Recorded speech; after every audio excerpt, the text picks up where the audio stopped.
love meeting people who are so deeply connected to what they do that they almost have this energy field around them. And if you step close enough, you really feel that passion, that knowledge. And that's exactly how I felt about today's guest, Chirag Khagram. Hello, Chirag. Hi, how you doing? I'm good. How are you? Good, nice to be here. You look lovely. Thank you, so do you. Yeah, we brought a little bit of the heritage with us today, Why didn't not? we? Absolutely. You can't do it all the time. No, that's true. I mean, I would dress like this every day. Actually, do you know what I would too? We went for a coffee It's and fun. everyone We did. was like... Actually, we did. It's fun, actually, isn't it? I used to hate this kind of stuff. I used to be so embarrassed by dressing like this back in the day, especially like as a teenager. Yeah. You don't want anyone to like know you're different and stand out. But actually, as you get older, you're like, hey, this is cool. That's This it. is who we are. Absolutely. It's a part of who we So are. why not and embrace we it? can't, if we don't embrace who we are, I think it actually has an impact on your general confidence and your general, navigating what you want out of life. Absolutely. You know? No, I agree. What does it mean to you to be Indian? Oh, that's a question, actually, isn't it? Straight deep, no messing around with me. That's a difficult question. Do you know what? I was actually having to think about this. I think, especially nowadays with political discourse and the way the world is working, I've just realized that people like yourself and myself, we've grown up inherently British. Mm-hmm. But now we're being told that maybe being British has to have like a particular meaning or a particular identity. And I've spent probably most of my life just trying to fit in. So actually you scrub away parts of your heritage to fit in most of the time. And we bring out this part of ourselves for family and for weddings and for occasions. And then the rest of the time we kind of cast it off, we dismiss it, we put it back in the wardrobe, we hide it.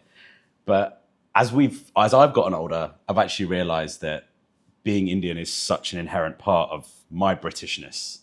And so even though we're not Indian in the purest sense, you know, I've never lived there, I've never been from the country, but it is part of who we are and it's part of our British identity.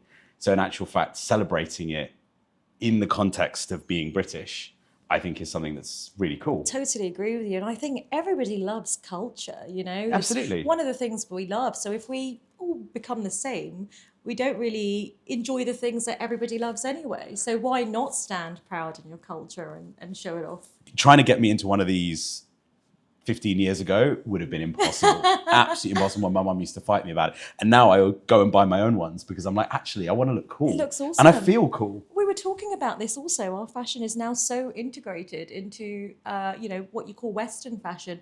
We were talking about Massively. Fashion Week and things. Massively. And how, brands like Prada are now integrating. The biggest like French, Italian, American, even fashion houses use Indian fashion as a starting off point. You see so many Indian celebrities wearing Western fashions that have actually been reworked as Eastern fashions. You see the fashion in India and places like that has become more westernized, but it still retains its original kind of heritage. I mean, I've got a couple of Indian outfits that just don't look Indian at all, but they are inherently like that. So you're seeing that amalgamation of those kinds of things. And I think that's awesome. A suit is just a suit. It can only be cut so many ways and done so many ways, and there's only so many colors. But with Indian clothes, I feel like the combinations are infinite and you can keep reinventing them over and over. And they have been for probably not even centuries, probably millennia now. I don't know. Absolutely. Well, I mean, look, we are in Mayfair today, your latest project. Yes. And there are a lot of connections between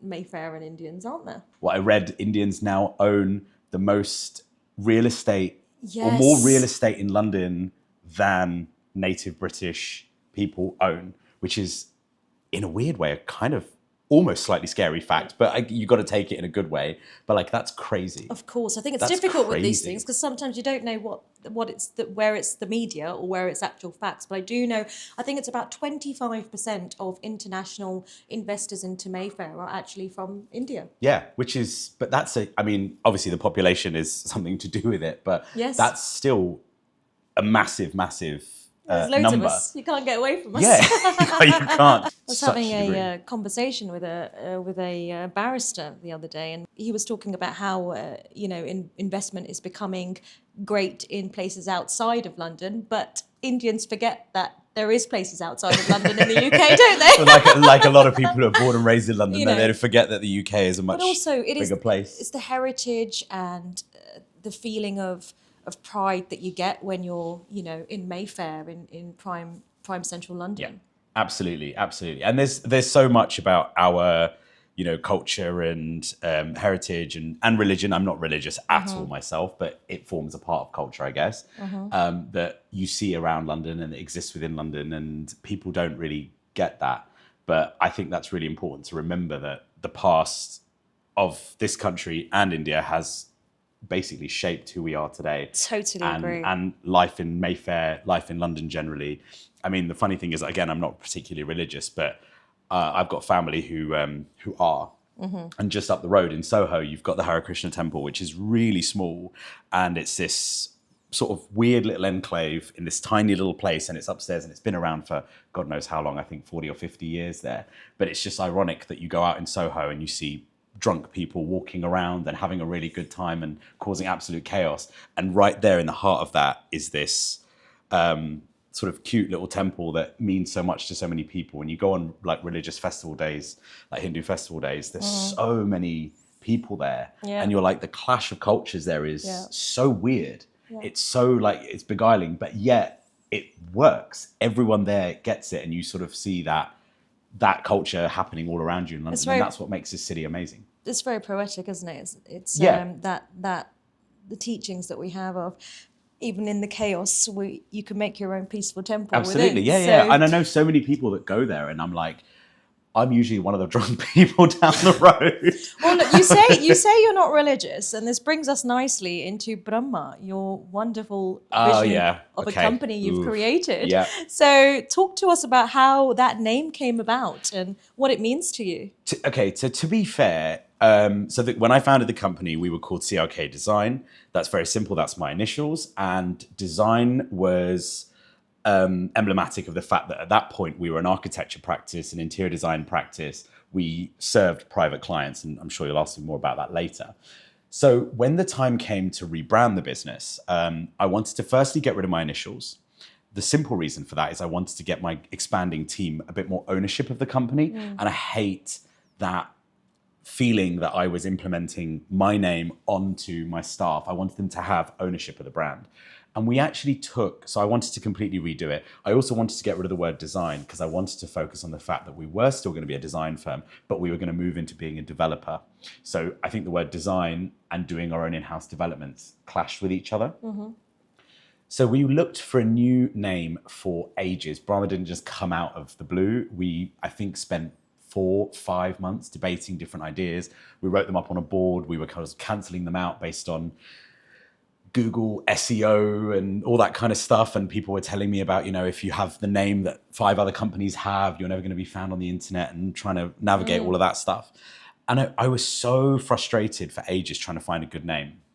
And then eventually I was like, actually, I am still a big part of this company. I am still technically the face. And people kept saying, the company is you, the company is you. And I've always said, no, what we do is our work. Like, it's physical things, it's buildings. And they said, but if they don't know who's behind the company, how do they understand what the personal relationship is, whether it's a development or whether it's a private client?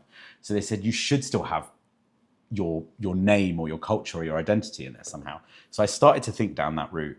And I actually chose the name based on my entire staff being comfortable with it. And I said, look, should we try this? And I did a bit of research and stuff. And I was looking around the idea of creation and creativity and, making things. And that's where Brahma came from, because it's part of the 3 gods that create the cycle of creation, preservation, and destruction.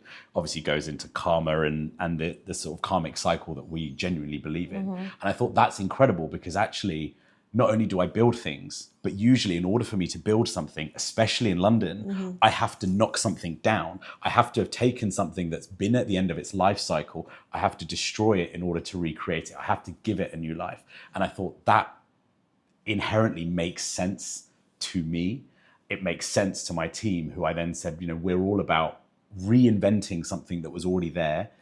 Sometimes we build something new, but usually in London, you're working on a brownfield site. So you've got something to work with. You're rewriting a chapter in history rather than writing a new chapter. Absolutely. And that's where the name, I sort of researched, and I thought there's a part of culture in here, there's a part of religion in here, but it also fits so well with the idea of what we physically do. we are creators in a cycle, not to compare ourselves to any kind of religion or God. It wasn't meant in any way like that, but it was the idea that this karmic cycle exists within buildings, it exists within architecture and design.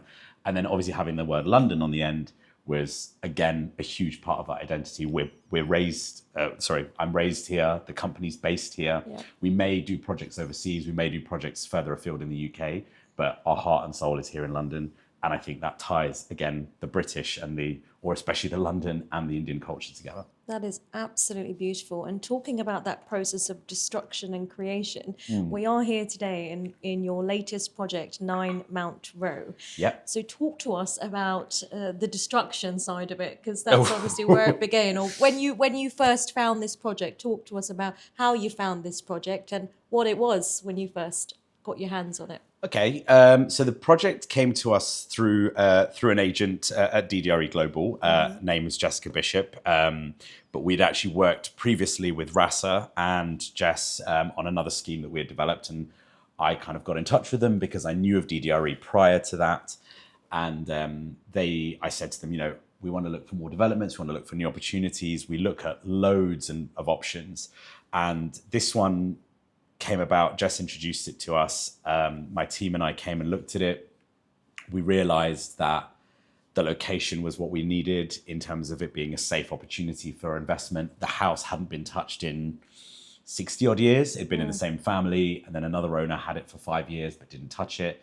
It was really, really run down, and you could tell the bones of the house were good. The soul was good. The orientation with the light, the fact that it's got outdoor space, the size made it quite sort of easy to do within the time frames that we had, which is about 18 months with financing and things like that. So we came in, it was pretty much a shell of a house, existing house already, but it was cut up into loads of different rooms. It had been occupied by staff members of the previous owner. And it was a pretty rough place. So we had to really gut it to the bone and start again. The only thing that remains today that's original are the staircases, not the actual balustrades and the features around the staircases, but the physical staircase structures. So they're original 140 years old now. This house was 1887 built. So that's really, really nice. But everything else we've had to kind of strip back and redo just because the house needed it. And again, we tried to keep whatever heritage there was in the house. We tried to keep whatever history there was. But subsequent renovations, I think people often look for sort of features in properties and they think, oh, wow, that must be original. That must be historic. There must be so much value. And you're like, no, it wasn't. There's in 150 years, 140 years, there's been so many renovations that there is very little heritage or history, original features remaining. So it's very important to look carefully at that. It was actually easier to strip it back because there was nothing really of great value in it, and completely redo it, bring it up to a standard, and also try and reinstate features that would look close to what the original design was like, especially things like the windows and the external appearance. Clean it up, make it look as fresh as possible. And like I say, it's rewriting the chapter. You're not trying to keep it old. You're not trying to keep it run down. What you're trying to do is make sure you establish a new chapter in its history so that it can carry on being used as a house in the future. So whilst it might look all fresh and brand new and modern, we've arguably kept it viable as a property for at least hopefully the next 50 or 60 years. It sounds like you've been massively involved in the planning and that side of things, and you obviously have somebody who works with you, who works on the design side of things. Correct. Is this the same team of people you worked with when you were serving your private clients? And can you tell us a little bit about that as well? Yeah, so we have a small team of people that work mainly with us freelance, which is really helpful because they can go off and do their own projects, but they can come to us as and when we need them. I have my main business partner. Her name is Justina, and she's Polish in her background, which is so interesting because we have a lot of Indian or Asian clients, actually, private ones, and she's now so akin to what they need and aware of their needs. Wow. So she serves them really well. But I also think us coming from two different cultural backgrounds also serves us really well because for some reason we see we work so well together hand in hand, but she's in charge of a lot of the architectural design work and a lot of the interiors, but I feed off her in terms of her ideas. I'll give my ideas. I handle my sections of the design. Sometimes I'm on the more technical side of things, like lighting, things like that. Well, one of the first things I remember mentioning to you that I loved was the detailing in the property, and that's when you spoke to me about your partner and her place, her role in this. Yeah, but we work on absolutely everything together. There is not one decision that gets made that the other doesn't see. So everything happens in complete coordination. And then if we need help designing things or putting things to paper, we'll bring in our freelance staff to help us get it done. But almost everything we do as a partnership, we respect the individual skills of each other. So like where I know more, she kind of says, I'll let you take the lead, and then I consult her after. Where she knows more, it's exactly the same from my side. But we still have a complete coordination to make sure it all comes together. So I always say 2 heads is better than 1, and that's how it works. But yeah, we do everything in-house from, well, I mean, acquiring the property in this particular case, choosing the asset that we develop. I take care more of the finance and the legals and the investment and how all of that works. We have the same design team in house, and we often use the same contractors that we use for private clients, as you were asking. Do you ever disagree with each other? In terms of my internal team or the contractors? Your internal team, you and your partner. Oh yeah, of course we disagree, but those are probably the healthiest disagreements I ever have. I mean, compared to the disagreements that one can have in their personal life or with their family, Yeah. I'm surprised. Especially with Indian families. Exactly. No, but professionally, I would say, I mean, Justina and I have one of the most, I would say, healthiest working relationships I see often. And I hope that stays.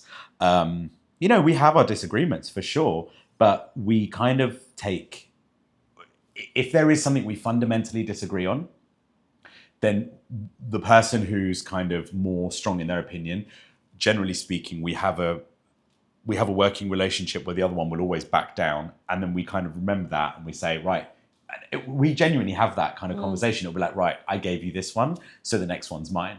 So whatever we're arguing about or disagreeing about, it's never an argument, but we'll sort of say, right, you got that, and you'll get this next one. And for example, the color of the floor I remember here was a big debate, and it's dark, very, very dark. And it was like one of those question marks because it was going to repeat throughout the whole property. And I went with the whole team. There was about 4 of us. We went to see the different finishes, and they wanted a really, really light finish because they said, oh, if we have a dark floor, the house is going to appear too dark. And I said, no, I'm confident it will be bright enough, light enough, it will be fine. But then they said, but if we make the floor really dark, the whole palette has to be quite dark. So the doors are now really dark. If you look at the metalwork, the finishes, the marbles are really heavy, the curtains are really heavy, and it was all quite masculine. So there was this whole question of, is it going to become too bachelor pad, too masculine? And then there was this huge debate being like, what will the buyers want? Who is our buyer profile? Will they find it too heavy and too, again, too masculine? And now those debates, you don't want to be having those anymore. People get very sensitive about, is something masculine, is something feminine, whatever. But you still have to have them in a sense. And actually, in the end, I won on that. And they said, oh, but we've got to be careful because that's going to make the whole house go down a particular direction. And eventually my team said, okay, we agree with you. And that took, nearly half a day. It wasn't that long, half a day to kind of decide that. And then we said, right, if we're going to choose it, we're going to follow the palette down that road. And we just said, all we do is keep an eye on it and make sure that everything else we pick doesn't go so far that it ends up being really dark. So just make sure that we throw in things to balance it out.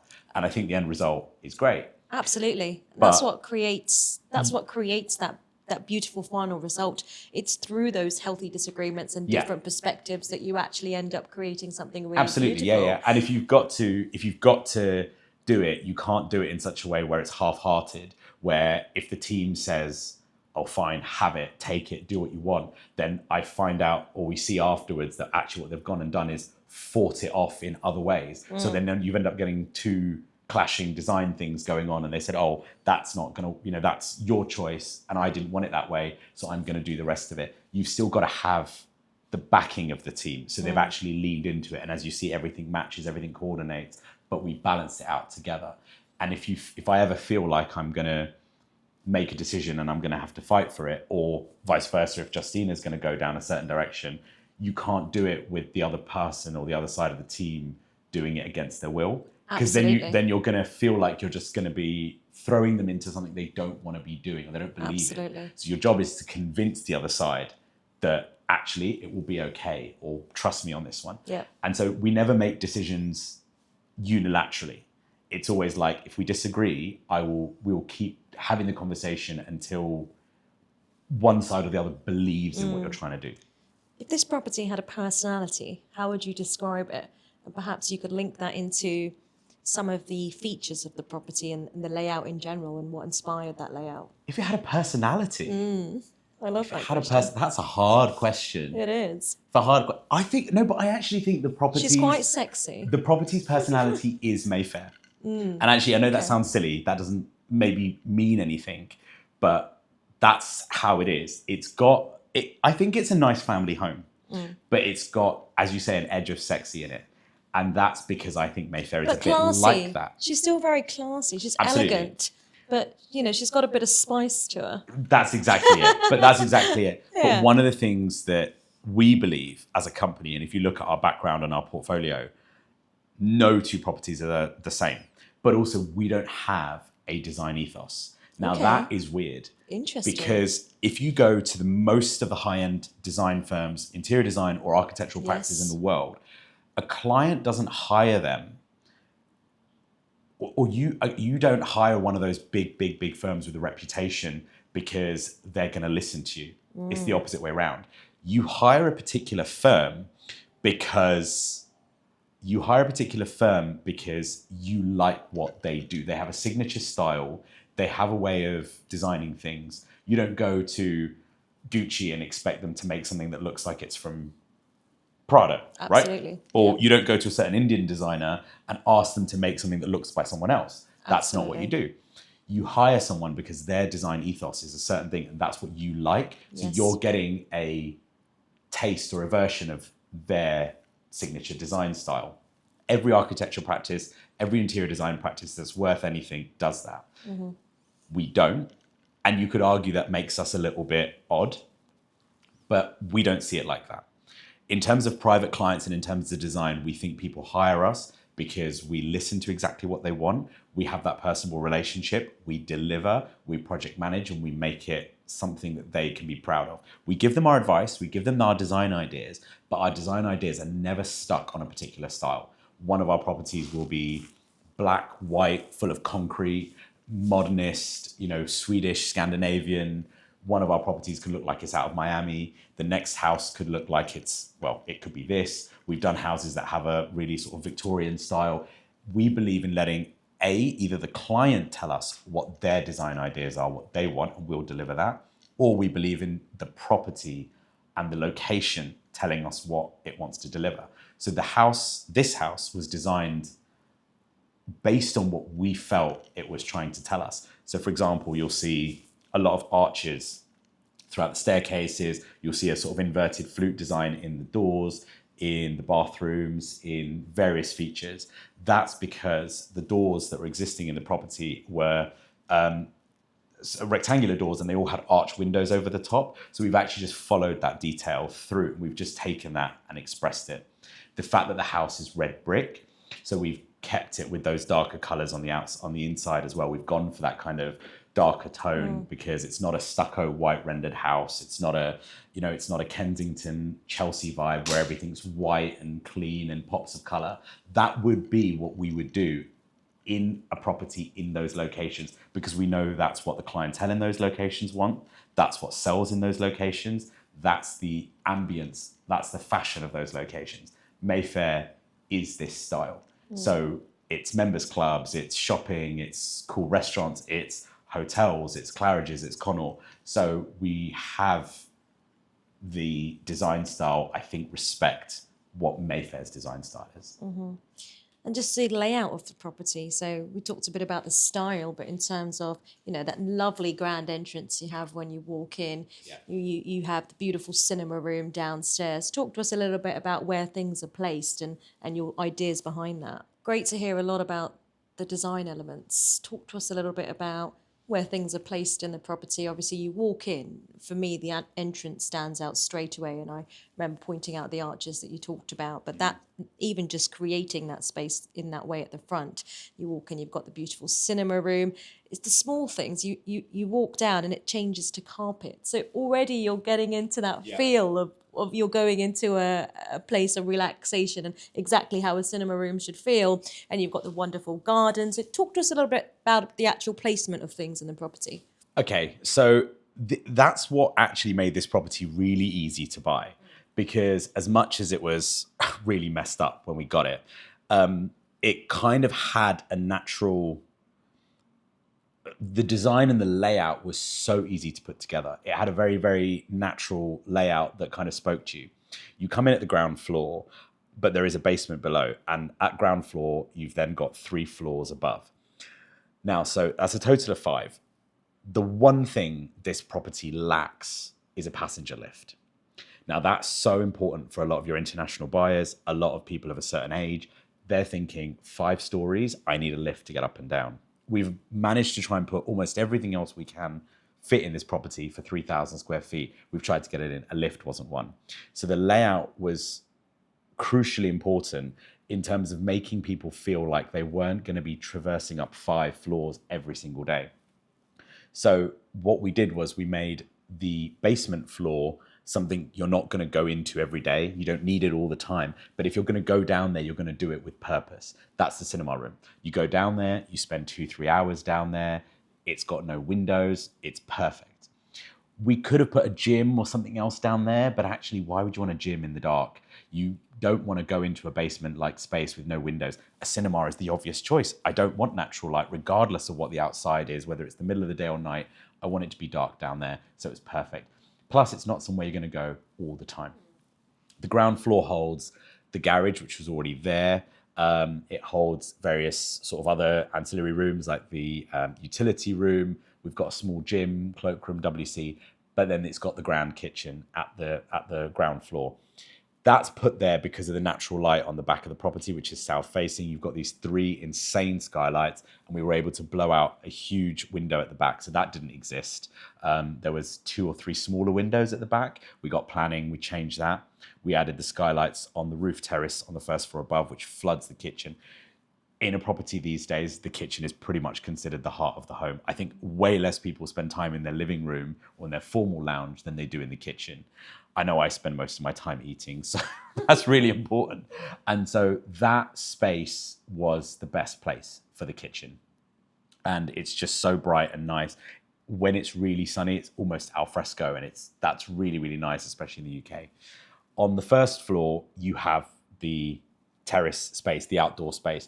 Now that was a classic win for this property, because normally your garden in a townhouse, you've got a 5-story, 6-story townhouse, your garden's right at the bottom, your garden's in the basement. Here, your garden is on the first floor. That's the middle of all 5 floors, meaning your outdoor space is equally accessible, whether you're right in the basement or right at the top. That is great. Again, reducing the need for the lift. You're in your bedroom, you want to go for a morning coffee. You don't have to go 5 stories down or 6 stories down. You're right in the middle of the house. But that lent itself to the living space being completely open plan on the first floor. So you've got a small study space, a dining space, and a formal lounge here. Again, as closely connected to the kitchen as possible. But without a lift, how do you get things to the dining table? So the one thing we made sure of was there is a little dumbwaiter or a micro lift, as they're called nowadays, hidden in the study at the back end of the property, which serves both the terrace and the dining space, which is then connected to the kitchen. So that makes that really convenient for getting food up and down and entertaining. Then on the second floor, you've got the master bedroom, or the principal bedroom. The principal bedroom, do you know what? I'm still getting used to that. Yes. I'm still getting used to that. And I get it. It makes a lot of sense. And actually, it's the right thing to do. But I did a viewing the other day, and the gentleman said, well, what about MasterCard? exactly. Do they need to change? I said that's a really good point. You're breaking Yeah. sort of 20, well, in my case, 30, 35. Yeah. You know, I've only ever heard the term master bedroom. Yeah. And it's totally correct that it gets changed, but you're breaking habits of a lifetime. So I hope no one has a go at me for that one. Don't come for us for that. We're sorry. I know I do. Do you know what? 99 times out of 100, I now say principle. Yeah. But you still have to get your brain to say it. And I've actually had some viewings here where people have come in and I've said principal bedroom and they said principal Yes. master. Yeah. And I've said, no, Same. it's principal now. And they're saying, oh, why do we have to worry about political correctness? And I say, actually, I'll be honest, I originally thought it was political correctness or wokeness. But the truth is, I've had so many viewings at this house where the primary buyer was a woman. She was either single or she was the head of her family, or it doesn't matter. It didn't matter who she was, but it was a woman writing the check. It was her buying it. And I was like, actually, yeah, there is no logic to saying that a man is the head of the family buying this place. I've had so many viewings where it was, and sometimes in the past, you would have immediately thought, oh, it was a wife looking on behalf of her busy husband. And you're like, no, that's just not true. She's a CEO. She's killing it. I thought it was something to do with slavery. No, I think it's just because it's the master of the house, the man. It's just we all had this idea that it was the master's room, the male. Wow. It just comes from patriarchy kind of stuff. Yeah. And so when you hear it and you're like, oh, don't have a go at me for not saying principal, for saying master, it's not a big deal. And then you're like, actually, again, what I'm saying is not woke. It's not wokeness. It's actually because I've got like CEOs who are women coming to buy this. There's no man in sight. She's the one buying it. It's in her name. So actually, why am I calling it a master bedroom? Because it's a, what do you call it? If it's a woman, I don't know, but we're going to go with principal. We're going to go with principal. I thought of a word and I thought, no, that's not the right word. It's not mistress. No, that's exactly what I thought. I thought we haven't come up with a word for it, but yeah, so it's now principal room. But yeah, sorry, anyway, so on the second floor, you have the full principal bedroom suite, which runs front to back of the property. You've got the bedroom actually at the front of the property because it's on the north side.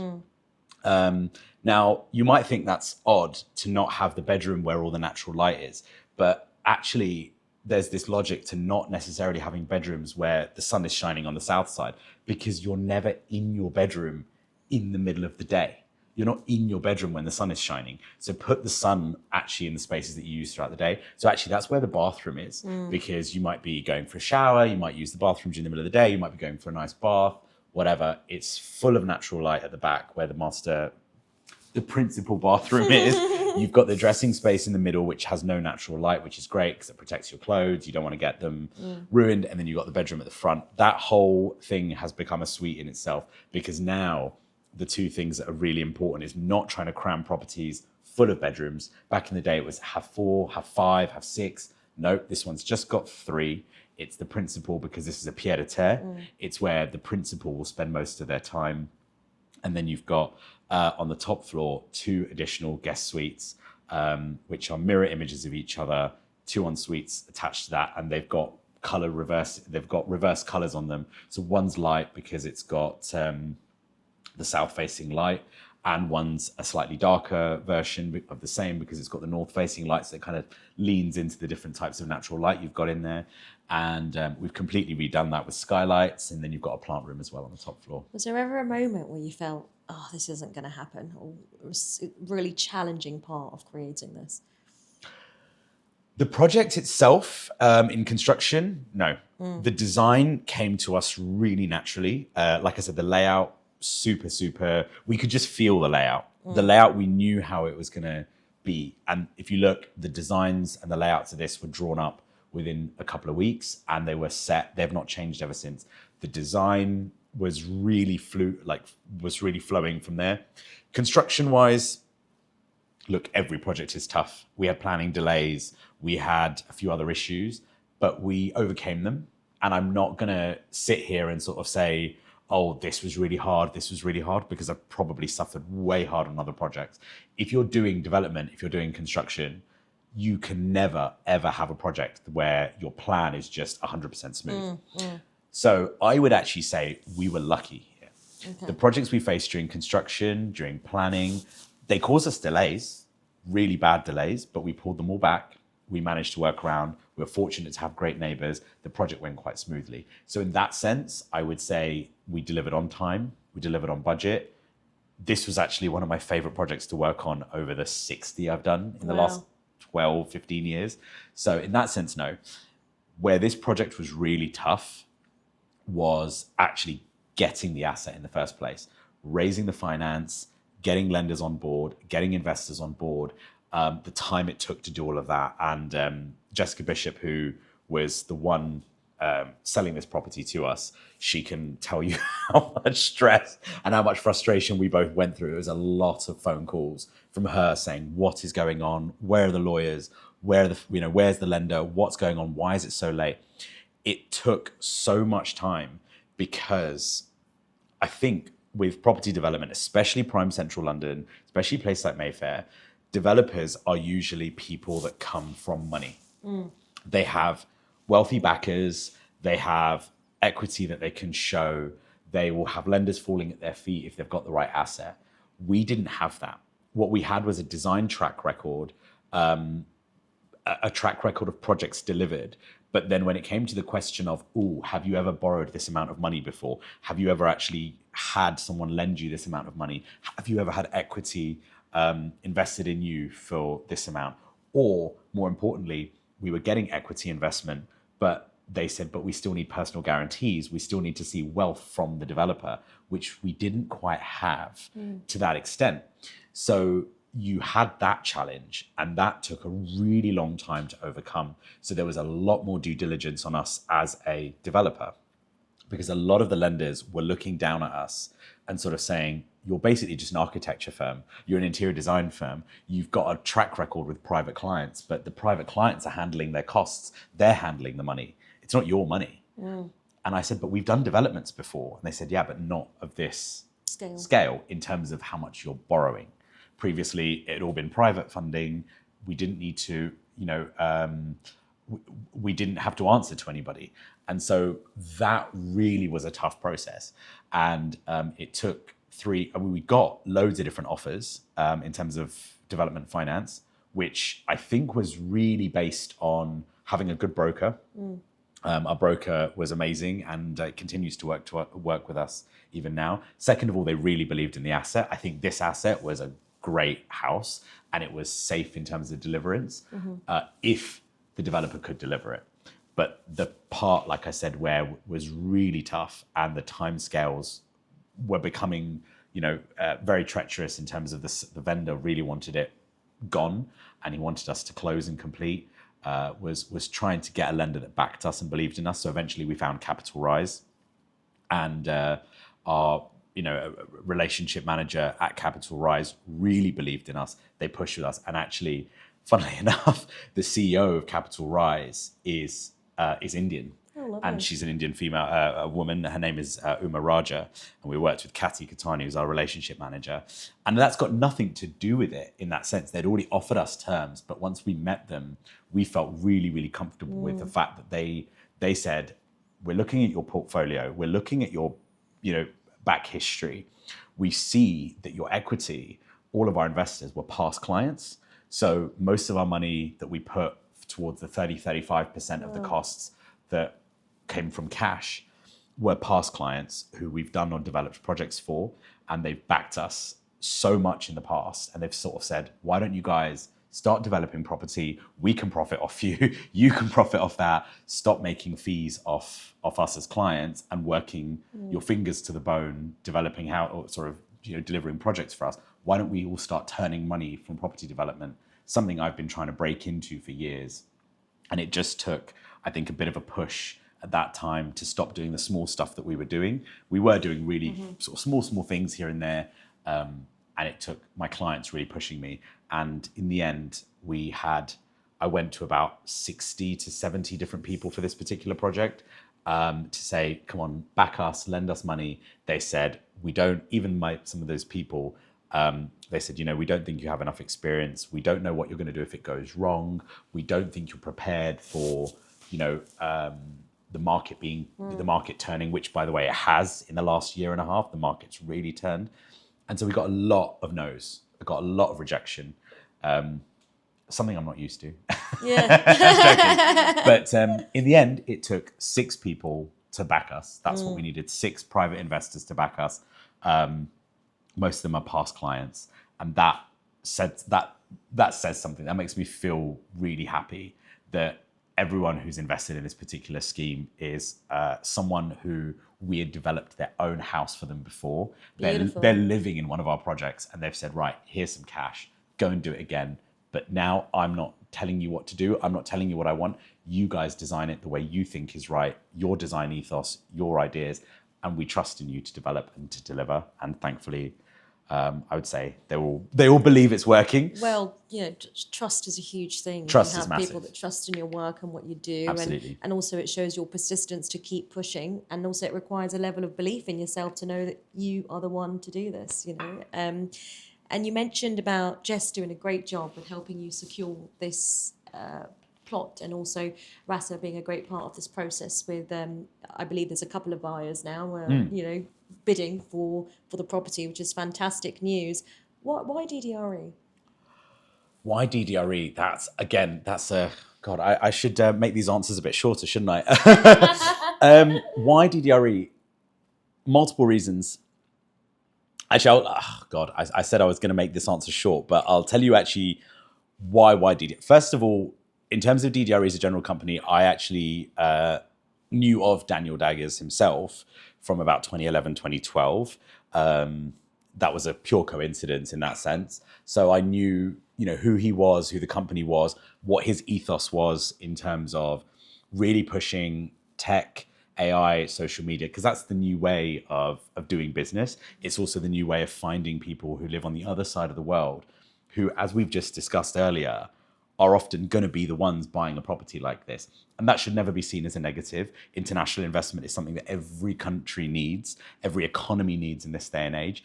And I think if people are investing in a handful of addresses in central London, it's only a good thing. It's bringing money into the economy. But we need to know that we need to be realistic about the fact that our buyers for this property are more than likely not going to be British. And so DDRE has, for a London-based company like myself, London-based company, they know how to harness tech, social media, go really far overseas and have a global footprint. I also think there's a huge diversity of people within DDRE. I mean, you're one of them, but generally speaking, property in London, especially Prime Central, has historically been what we call an old boys club, still ruled by, your private school elite rugby boys. And I hate to say it, I still think they all have a place. I still work with those kinds of people, but again, the world is becoming more diverse. The type of buyer is becoming more diverse. So I think actually companies like DDRE are seeing that. And there's a huge diversity in the type of people that work there. But thirdly and finally, the truth is, why DDRE? They brought me the property. As principal, I always say the person who brings me the property, therefore knows the property. I buy it from them. I'm always going to have them on the exit because they can understand the story of the development better. If I bring in an agent who has never seen the property before or didn't see what we went through, they can't sell the story as well. Jess and Rasa came here during construction every 6 or every 8 weeks. They saw it with steelwork. They saw it freezing cold with all the windows blown out. They saw it with no roof on. They saw it with the insulation going down. They saw it with the electrics. They saw our team. They know what goes on behind the finished floors and behind the finished walls. They've seen the tech. They've seen all of that. They've seen the finish and the attention to detail. They've seen how much time we've spent here. So they can tell a buyer, guys, it's not just skin deep. These people have really worked on this. And I think that helps. They knew what it was. They knew what it's become. And lastly, I would never not do work with people like Rasa and like Jess because of determination. Rasa was introduced to me. No, I disagree. Rasa was not introduced to me. Rasa one day came and door knocked at a project I was doing in Kensington as part of a JV for a private client. And knowing her, I have only good things to say about her. Knowing her, she is so glamorous and she's so brilliant and she's so amazing at what she does. She doesn't need to kind of scout for business, or you wouldn't think anyway. But she showed up at one of my projects one day. We were working frantically to get it done. It was about 3-4 weeks before the end. Get a door knock from this lady who shows up in her stilettos and this crazy dress. And she's like, I want a tour of this house. And I was like, who are you? What are you doing here? She said, I'm an agent. Da, da, da, da. I was like, I gave her a tour. I never send anyone packing. I'm never rude to anyone. But I was like, what on earth was that?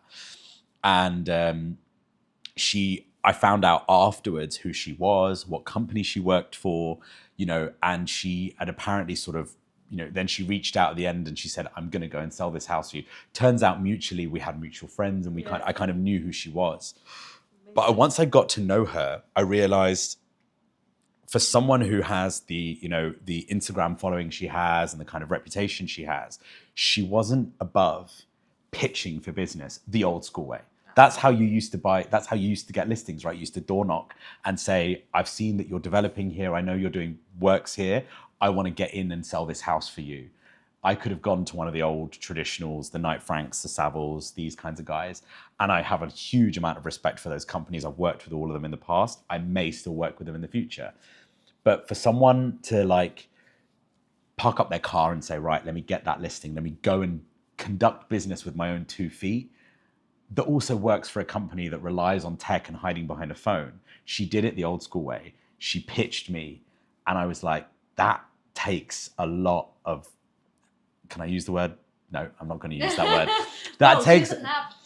No, but that's what I'm saying. But we talk about like, the fact that we need to kind of deconstruct, those things. But yeah, I like people that have the power. Exactly. Yeah. No, but sometimes men don't have exactly those things. And I think it's incredible when also, I was so. A lot about that advisor, if they are willing to actually. I was so blown away by. That proactive. Yeah. How proactive are they going to be when it comes to finding the buyer? That's it.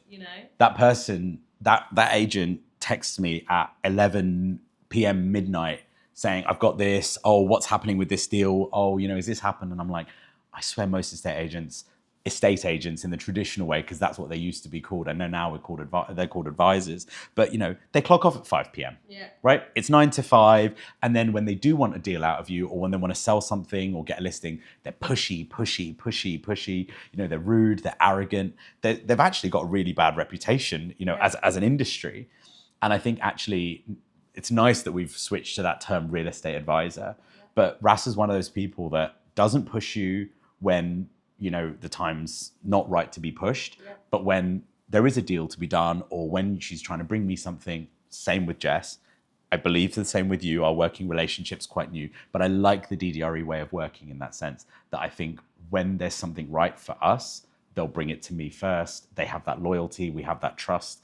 And I think that's what I value. That's what we talked about. You have to have that level of trust in someone's expertise. Yeah. And sometimes that means them telling you things that you perhaps don't want to hear. And, 100%. And that may be pushing you in the times where the push is needed, but also giving you space and the time when that's needed too. And I think that's what they do such a phenomenal job of. And that's why you've got 2 people currently fighting for this property at the moment. So just credit to that's their making work. It tough. But in this market, I should only be grateful. I mean, when we got this, it was when we started looking at this, it was November 2023.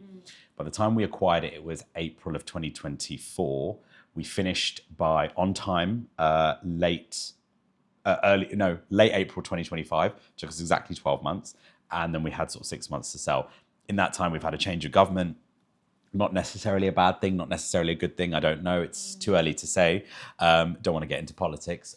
But the market in PCL has taken a hit, notably because of the non-dom tax rule changes. Mm-hmm.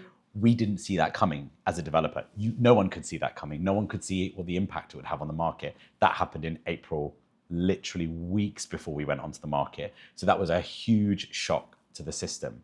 Thankfully, we were well enough here that we knew that we could weather a shock.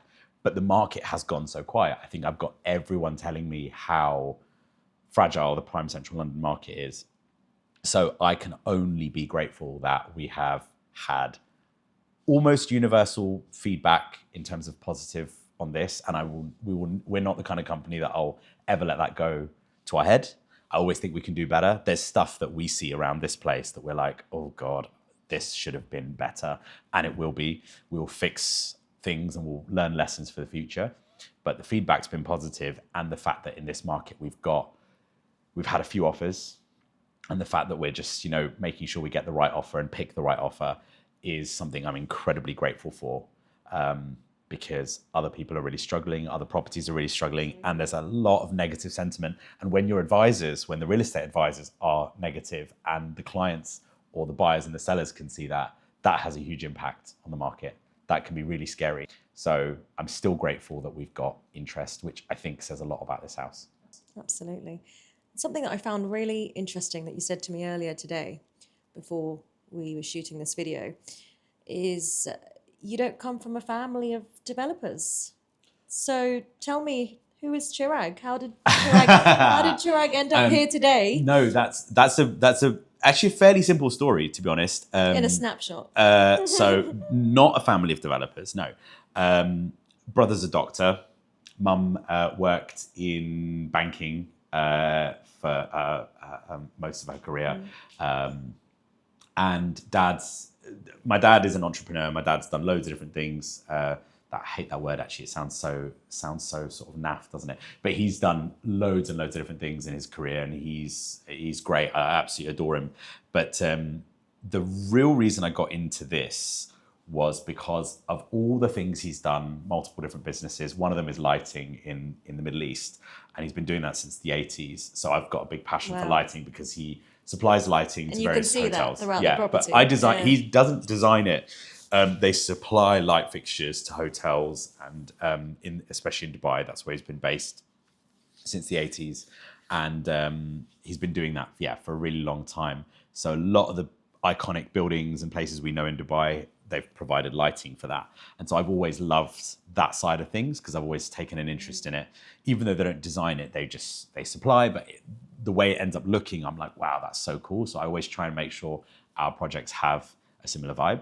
But very simply, when I was about 13, I would say 12, 13, we were trying to move house. We'd been in the same house since 1986, my family, so before I was born.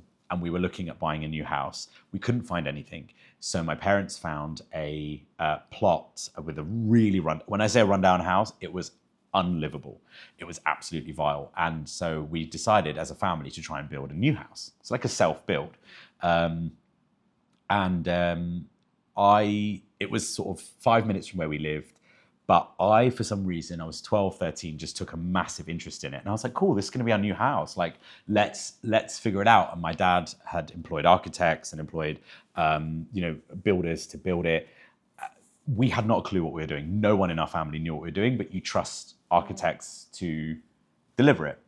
And we bought it for, really, really cheap, because the house was a complete mess. You, like I said, couldn't live there.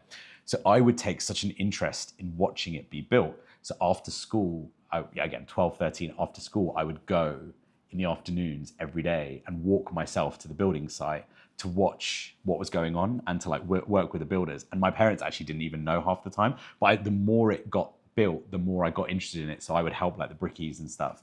I don't know why I got involved in it, and I don't know why I found it fun, but I just thought I just quite like hanging out with builders, watching them build things and just sort of figuring it out.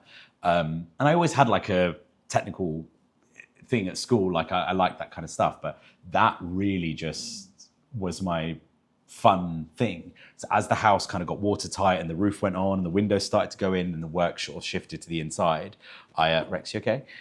Sorry, he got bored of us. Yeah, he's I just kind of got more and more and more into it. And then my parents were like, well, why don't you just kind of, take more of a leading role? But I was like a kid, but I just found it really fun. And I think from there, that's where the bug kind of got me.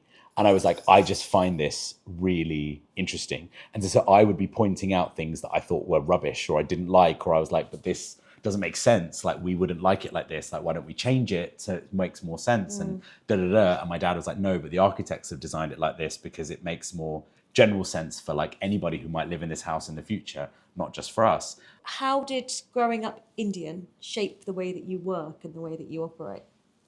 How did growing up Indian work the shape? Interesting. I can't, that's a hard one. I don't know. Always been quite independent. I was never like forced to, I never had, my parents were really chilled. My parents were super chilled. So they never forced me to do anything, but I was always a loudmouth. So they kind of let me do my own thing.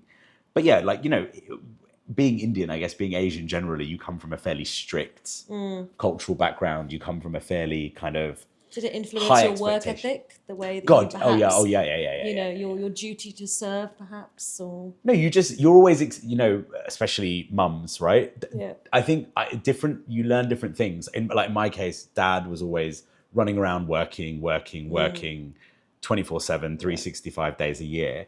And he would always miss, like he would be around a lot and we would bond over his work stuff. But then he would be running away to work even when he was, there was something like for family or, something you'd expect to be like, I'm really sorry, I have to go to the Middle East to work or I have to do this, I have to do that. So I never saw that as weird. I was kind of like, cool, work comes first. That's how he's done it. That's how I'll do it. Mum always just has exacting standards, but every Indian mum does. That's just the general story narrative, isn't it? She's always the boss. She's always cooking. She's always cleaning, looking after everyone. Get your work done. Do it properly. Don't embarrass me, obviously. So you then are like, I think we just carry that kind of, I hate to say, is it a chip on our shoulder? Is it the baggage we carry from culture and from family? But I don't think it's a bad thing. No, it's a good thing. We're proud of it, right? It just makes us who we are. Like we just, mums always expect you to do your best. Well, we have a reputation of being incredly hardworking, and that has to have. So I think that just follows through. But I have to say I work hard, and I have to say I make no apologies. My brother is like he's not traditional, but he's like the golden Indian child. Like he's like supports, loves mum and dad, looks after them. He's everyone's ideal Indian kid. I'm the rebel kid. So as much as I think I take a lot of our cultural stuff from family and how we're operating work, I'm also the party person. I'm the going out person. I'm the, I'll show up at family stuff when I want to show up. I'll leave when I want to leave. Yeah. I live my own life. I tell everyone to kind of give me my space. So I think I balance that. So if we want all the hot spots for the parties, we know where to come. Not all of them. I pretty much hang around in the same two places all the time. I hope you're going to go dressed like that. I might actually do tonight. There's a dare going on that I might show up like this tonight. But no, I think being Indian, it does influence how you operate and how you think. Sometimes subconsciously. So definitely subconsciously. But the funny thing is, I actually had here a couple of Indian buyers come in. Funnily enough, none of the offers we've had have actually come from Indian clients. But there was one that showed up the day that we came to see the property. And definitely. And I've had people come and say, this house doesn't look like it was designed by an Indian person. And I was like, I think they meant it in a compliment, or they didn't mean it in any way, shape or form. Yeah, they just but observed what struck me about that was like, what did you expect? Like that it would be covered in like weird multicolored stuff. I was like, I don't get it. Like I was, I'm British. I was born and raised here. No, I didn't really know what to take from the whole thing. I was like, if you want a super Indian house, I'll make you one. Like I said, every property will be tailored to whatever client wants. I myself will have to go and do my research on what an Indian house looks like, or what I know Indian architecture and it's amazing. And I do take influences from that. But the funny thing is, again, the amount of people, not just Indians, but like for years before, Feng Shui and that kind of stuff was a big thing. Now it's Vastu, that's it. Actually, the word nearly slips out of my head. This is a south-facing garden. Correct. Yes, that kind of stuff. Which is extremely desired in the Vastu. But you'll be shocked how many non-Indians at all, non-Asians, are like, I believe in that. Yes. And they're like, I've just done my research into it. And they're like, the principles hold up. So they're like, I don't have to be Indian. I don't have to be this for that kind of stuff. I know, again, a lot of people who believe in like Feng Shui, and I look at them and I'm like, really? Why do you care? And they're like, oh, because we believe in spirituality. A lot of people are into their yoga and a lot of people are into that. So they're like, oh, I follow that stuff. I'm clueless about it. I don't know anything about this stuff. I think it's something it's definitely becoming more and more apparent. And I was actually having a conversation with a Vastu architect yesterday, and we were talking about how we can perhaps incorporate it more to make a better experience for buyers and sellers, because a lot Yeah. more people are leaning into that stuff, you know? But that's the beauty of it, is that the principles of that stuff, it's not specific to being Indian. It's not No. specific to religion or culture. It was, those things were based on good scientific architectural sort of, well, it was architectural science essentially. That's If the way those the more research I've done, the more I've understood it. Yes. It's not specific for things like that. It's sort of like, it's all based around the sun. It's all based on where do you want the sun, based on the energy levels you need to wake up and go to bed. And you know, nowadays we all just take, like, the idea that we all take supplements like vitamin D and this and that. It's like, well, back in the day you didn't have all those things. You needed to make sure that your body, your energy levels, all that kind of stuff. We talk about all of this so much now, supplements and whatever.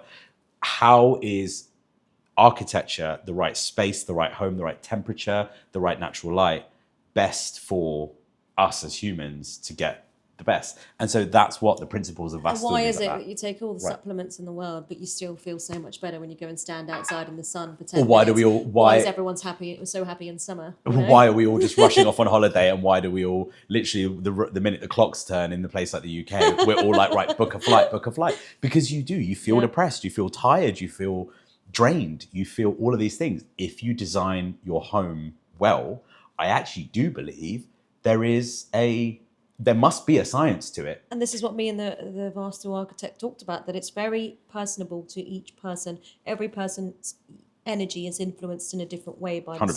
space. So I'm going to have a quick look now at the ending, just to sign it off, and then we can go from there. Is there anything else that you think I missed out? How long have we been running for? A while. Over an hour. Wow. Okay, so I think We've we're done good. well. Yeah, we Told you I can it was- chat for England. Oh yeah, it was easy. It was super easy, which I thought it would be anyway. We didn't even have any cuts, did we? Makes medicine easier because you mess it up once. No, exactly. It was just, I knew me and him would just chat anyway. Oh, bollocks. Oh, actually, you know what? One question I think is an important question.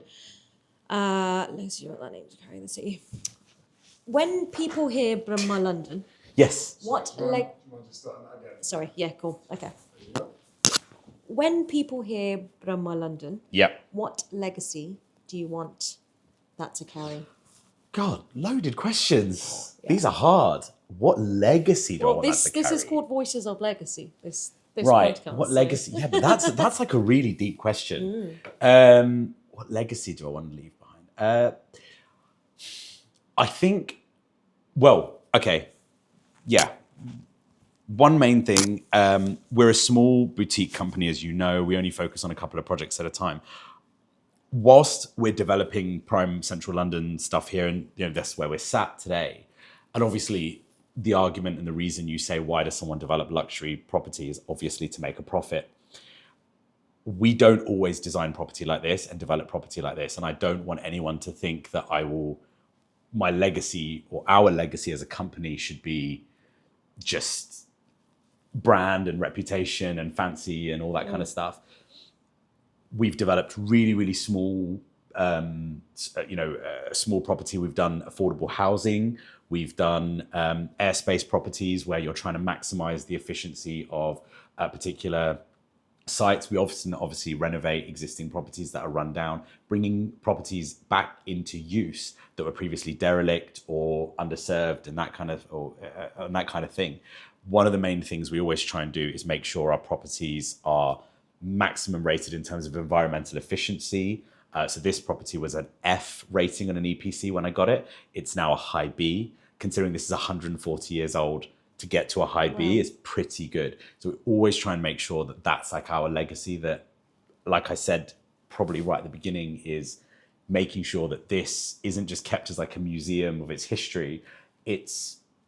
We keep as much of it as we can, but it's actually going to continue to serve as a good, useful house for the next 50, 60 years whilst we build new stuff around it. And whilst we build stuff that's way more efficient, we have to keep properties like this. They're part of our legacy, but let's make them continue to stay useful. So that's part of our legacy.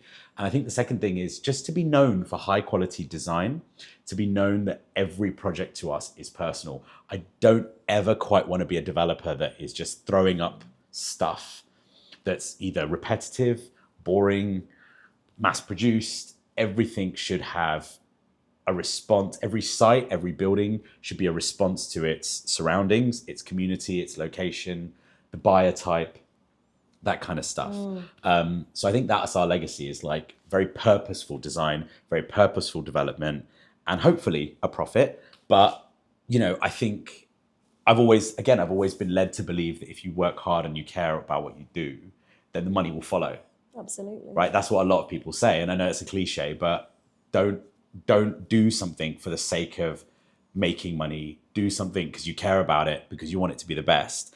And then if you believe in that enough, and if you do it right, someone will pay for it because they're like, Absolutely. cool. And often we reject properties. I've rejected 10 schemes probably in the last year alone that were on paper would have stacked up really well, like above 15% profit, which is nowadays the best you can hope for. But you just didn't feel aligned to My it. team didn't believe in them. My team were like, what are we doing here? This is like an easy flip. Like, this is like, you know, a bit of decoration and a bit of repaint and a bit of all of that. Why would we waste all our time and energy doing all the paperwork, getting the investment, buying it, then selling it, turning this huge profit for doing nothing? We would feel really guilty about that. Like, also it would be a waste of our time, our intelligence, but also just like, I would go home feeling unsatisfied every day, being like, I could have done something that, no offense, you could have done yourself. Absolutely. You know, you have the skills to renovate a house to a certain degree. Why would I take that away from a private owner occupier who could just buy it, do the works necessary and personalize it and bring it back into use just to turn a profit? Why not take something that a person like yourself couldn't do, that would be more than you could handle with a full-time job of your own and doing what you do or doing what anyone does? Let me tackle those ones because that's what I'm skilled to do. I agree. And I think standing firm in your values is, for me, one of the most crucial things for your brand and what you stand for. And I can really relate to that because I turn away listings that I don't want to sell, because if we're not aligned in the vision and what we're trying to create, the end result is not, it's going to be much harder to achieve that. 100%. You know, and people's time will get wasted along that journey. So why don't we just avoid that, you know? Yeah. One of the main thing I say to agents and advisors who are bringing us new development projects is sometimes people bring you stuff and you look at it in photos and you're like, I don't need to do anything here. Yeah, it looks a bit dated. One of the things I always say is when you're bringing us a development, the more rats it has, the more pigeons there are, and the more holes in the roof, the better. The more likely I am to take it. If I fall through a floor, that means it's probably for me. We want the dirtier the better.